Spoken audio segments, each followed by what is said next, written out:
अस्सलामुअलैकुम, मैं हूं मारिया अली। आप देख रहे हैं मेरा चैनल। जावेद बट के कातिल अमीर फतेह और कैसर बट नहीं है, तीफी बट के बाद अब पुलिस ने भी इसका इकरार कर लिया है।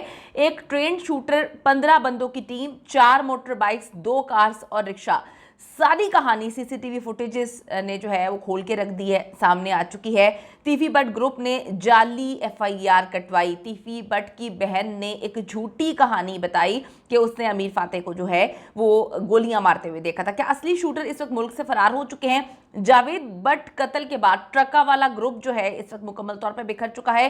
क्या तीफी बट मुल्क वापस आ रहा है? क्या ये सारा का सारा प्लान जो है तीफी बट के वापस आने के लिए रचाया गया था? आज की वीडियो में इस पर बात करेंगे।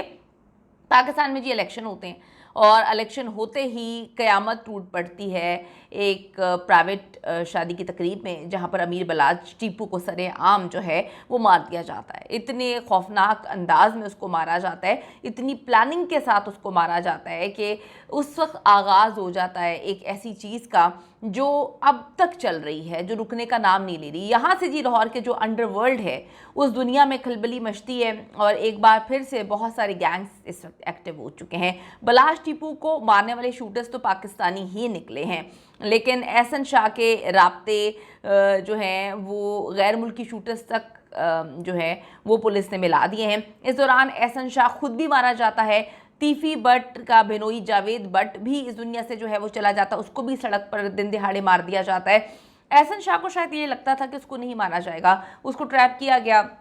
और ये भी कहा जाता है कि एहसन शाह की जो बीवी है ये तीफी बट के लिंक से ही आई थी और उसका काम यही था कि वो एहसन बट को जो है वो ट्रैप करे। और एहसन बट के दोस्तों ने ये बात बोली है कि हमें तो कानो कान खबर नहीं पता चली कि जी एहसन बट ने कब शादी कर ली। तो ये उस वक्त से यार मार की कहानी स्टार्ट होती है। एहसन बट को ये नहीं पता था कि उसको कत्ल कर दिया जाएगा, उसको कत्ल कर दिया जाता है। फिर तीफी बट के बिनोई को सरेआम दिन के वक्त जो है वो गोलियों से भून दिया जाता है। एक तरफ जी आवाज़ें आ रही हैं कि तीफी बट के फरार के बाद अब लाहौर में सिर्फ ट्रका वाला ग्रुप की चारादारी है और दूसरी तरफ अमीर मौसम, अमीर फातेह और कैसर बट जो है वो भी सामने नहीं आ रहे, क्योंकि उन पर ऐसे इल्ज़ामात लगाए गए हैं जिनका कोई सर पैर नहीं है। पुलिस इन्वेस्टिगेशन से पहले उन पर ऐसे इल्ज़ामात लगा दिए गए, उनको जो है पुलिस इस तरह से छापे मार रही है, उनको ढूंढ रही है जैसे कि वो कोई बड़े क्रिमिनल थे। लेकिन फिर ये चीज़ें सामने आती हैं कि भाई कत्ल करने वाला तो कोई और था।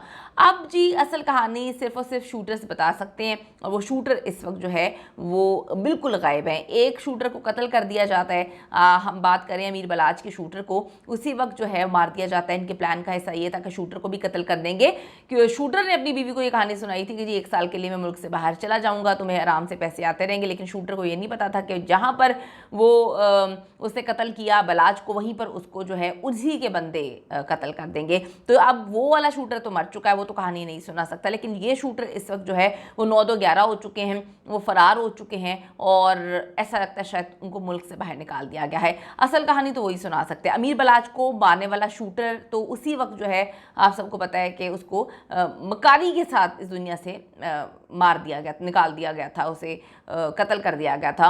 और ये एक बड़े ही एक प्लान्ड किस्म का मर्डर था।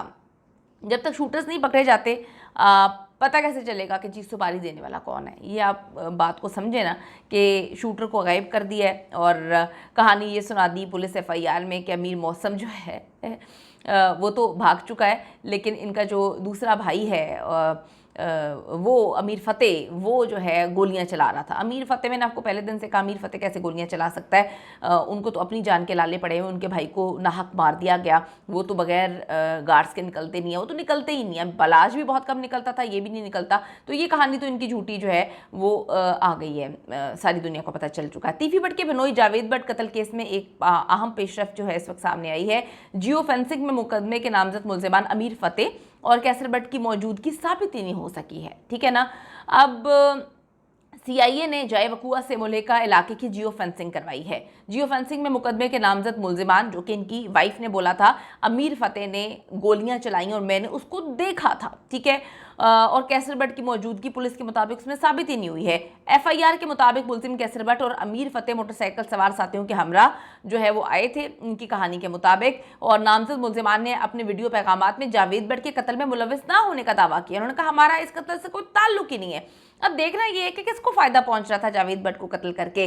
जिसको फायदा पहुंचा था उसी ने कत्ल करवाया। इनका क्या लेना देना, इनको अगर जो है अगर कोई मामला होते तो किसी और को मरवाते। यहाँ पर एक बंदा जो बगैर सिक्योरिटी के निकला हुआ है, वो ऐसी लाहौर में घूमता है, उसको सिक्योरिटी की भी ज़रूरत भी नहीं, उसको मरवा के किसी को क्या फ़ायदा होगा, ये आप लोगों ने बताना है कमेंट सेक्शन में जाके।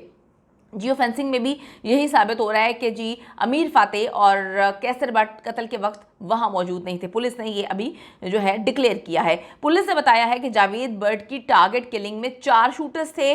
वारदात में रिक्शा और मोटरसाइकिल का भी इस्तेमाल किया गया था। पुलिस ने ये बात बताई है कि एफसी अंडरपास के करीब रिक्शे ने मकतूल की गाड़ी को रोका और मोटरसाइकिल सवार शूटर फायरिंग करके जो है वो फरार हो गए। मकतूल की अहलिया जो है उनको भी गोलियां लगी थी। मकतूल अहलिया के साथ निकला तो रिक्शे के जरिए पहले इनकी रैकी की गई थी।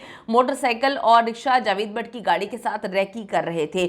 मुलजिमान ने रिक्शे से मोटरसाइकिल पर जगह तब्दील की और फायरिंग के बाद मोटरसाइकिल सवार रिक्शे में बैठा हेलमेट पहना शूटर मोटरसाइकिल लेकर वहां से निकल जाता है। पुलिस के मुताबिक रिक्शा किसकी मलकियत है तफसीलात हमने हासिल कर ली हैं और मुलजिमान की मुतादिद सीसीटीवी फुटेजेस भी इस वक्त हमारे पास हैं। मुलजिमान को वो कहते हैं हम जल्द गिरफ्तार कर लेंगे। यानी कि अगर पुलिस के पास मुलजिमान की सीसीटीवी फुटेजेस हैं तो पुलिस को ये बात पता है कि ट्रका वाला ग्रुप से कोई भी नहीं था, क्योंकि जिन लोगों पर इल्ज़ामात लगाए गए उनकी शबी या उनकी जो फुटेजेस हैं उसमें आ सकती हैं अगर वही थे। तो इसका मतलब ये है कि पुलिस को कोई शवाहिद नहीं मिले उनके होने के। लाहौर मुलजिमान की आखिरी लोकेशन टेंपल रोड की आई थी। ताहम सेफ सिटी कैमरे जो कि हमेशा से ख़राब रहते हैं, कभी सही हुए नहीं है। हमने तो यही सुना है जब भी कोई वारदात होती है सेफ सिटी कैमरे जो हैं वो सेफ हैं और आराम कर रहे हैं, बल्कि सेफ में रखे हुए हैं और आराम कर रहे हैं। तो उसकी खराबी के बाइस तफ्तीश में वो कहते हैं मुश्किलात हैं। गुज़िश्ता रोज़ जावेद बट के कत्ल के मामले पर पुलिस ने शूटर की शनाख्त जो है वो कर ली थी और शूटर जो है तस्वीर उसकी भी ये लोग सामने लेकर आ गए थे। कातिल की उम्र जो है वो 60 से 65-60 के करीब है और मुलजिम ने गाड़ी जो है उसके करीब आकर फायरिंग की थी पॉइंट ब्लैंक रेंज से कि लोग बच ना पाएँ। मतलब उन्होंने उनकी बीवी को तो नहीं मारना था, 2 गोलियां उनको मारने के लिए जो है उसने फायर किया था, या उसको सिर्फ इतनी ही इंस्ट्रक्शंस थी कि उसने सिर्फ 2 गोलियां ही मारनी है।